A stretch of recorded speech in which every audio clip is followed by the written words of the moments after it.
ছাতা হলো একটি সাধারণ কিন্তু অত্যন্ত গুরুত্বপূর্ণ উপকরণ, যা বৃষ্টির থেকে আমাদের রক্ষা করে। বিশ্বব্যাপী ছাতার ব্যবহার এবং তার সঙ্গে জড়িত সংস্কৃতি এবং সংস্কার অনেক বৈচিত্র্যপূর্ণ। বিভিন্ন দেশে ছাতার ইতিহাস, আকৃতি ও পরিবর্তনের পাশাপাশি ছাতার সঙ্গে জড়িত রয়েছে নানান সংস্কৃতি ও সংস্কার।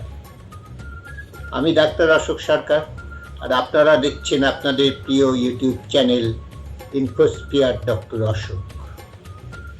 আর আমাদের আজকের বিষয় বর্ষার আবশ্যিক সঙ্গী ছাতা।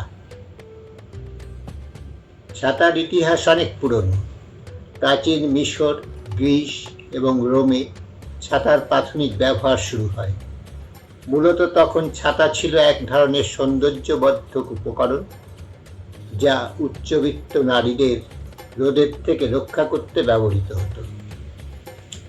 প্রাচীন মিশরে ছাতা প্রথমবার ব্যবহৃত হয় খ্রিস্টপূর্ব 2400 সালে। মিশরীয় সমাজের উচ্চ শ্রেণীর নারীরা ছাতা ব্যবহার করতেন সূর্যের তাপ থেকে নিজেদের রক্ষা করতে।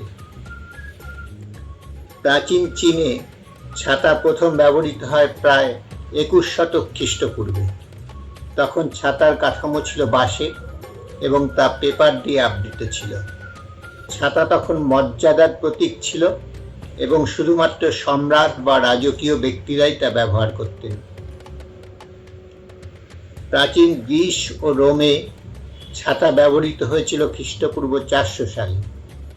এটি প্রধানত মহিলাদের দ্বারা ব্যবহৃত হতো এবং তা সৌন্দর্যবর্ধনের একটি উপকরণ হিসেবে বিবেচিত হতো। ছাতার আকৃতি এবং তার পরিবর্তন বিভিন্ন যুগ এবং সংস্কৃতির উপর নির্ভর করে পরিবর্তিত হয়েছে। এবার চলুন দেখি কিভাবে ছাতার আকৃতিগত পরিবর্তন ঘটেছে।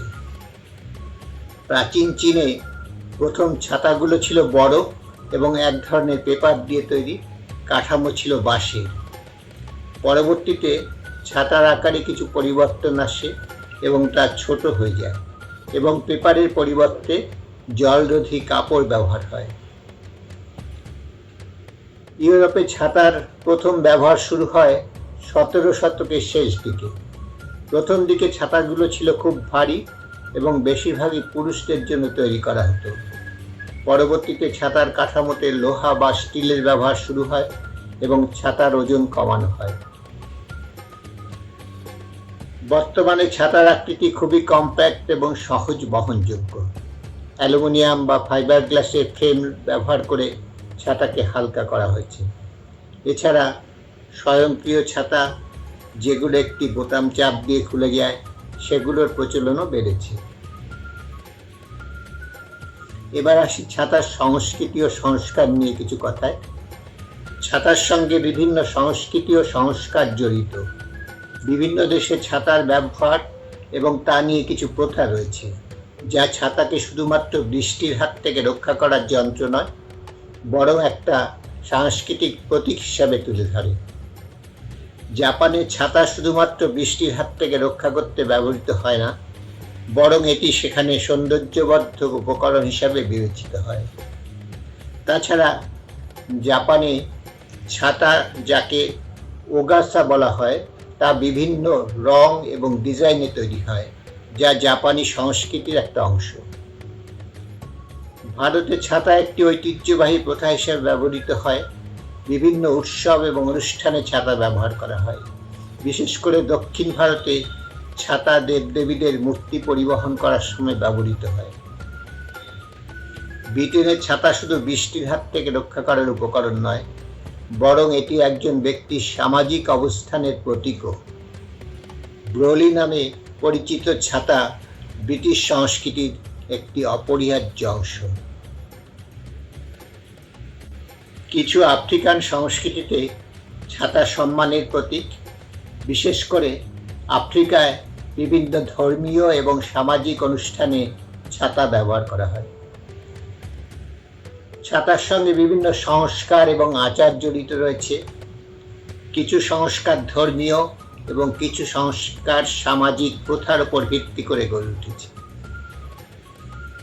ইংল্যান্ডে একটি জনপ্রিয় সংস্কার হলো ঘরের ভিতরে ছাতা খোলা অশুভ। এই বিশ্বাস অনেক পুরনো এবং এখনো প্রচলিত। চীনে একটি জনপ্রিয় সংস্কার হলো ঘরের ভিতরে ছাতা খোলা খারাপ, সৌভাগ্যের প্রতীক হিসাবে বিবেচিত হয় না। সেখানে বিশ্বাস করা হয় এটি ঘরে নেতিবাচক শক্তির প্রবেশ ঘটায়। ভারতে ছাতার নিচে বিয়ের অনুষ্ঠান করা একটি প্রচলিত প্রথা। এটি নবদম্পতির জন্য সুরক্ষা ও সৌভাগ্যের প্রতীক বলে মনে করা হয়।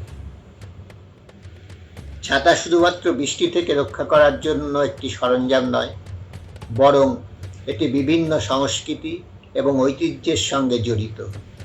বিভিন্ন দেশে ছাতার ইতিহাস, আকৃতি এবং সংস্কৃতি প্রমাণ করে যে ছাতা কেবলমাত্র একটি প্রয়োজনীয় উপকরণ নয়, এটি সংস্কৃতির প্রতীক এবং ঐতিহ্যের প্রতিফলনও বটে।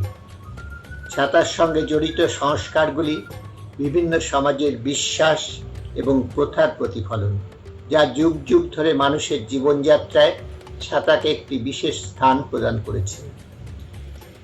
আমাদের দেয়া তথ্যগুলি যদি আপনাদের ভালো লাগে, তবে এরকম আরও আকর্ষণীয় তথ্য পেতে আমাদের চ্যানেলটি সাবস্ক্রাইব করে রাখুন এবং কোন বিষয়ে আপনি আলোচনা শুনতে চান তা কমেন্ট বক্সে জানান। আমরা তা গুরুত্ব সহকারে বিবেচনা করব। আজ নমস্কার। ফিরে আসবো অন্য কোনো বিষয়, আকর্ষণীয় ও গুরুত্বপূর্ণ তথ্য নিয়ে। সঙ্গে থাকুন। সবাই ভালো থাকুন।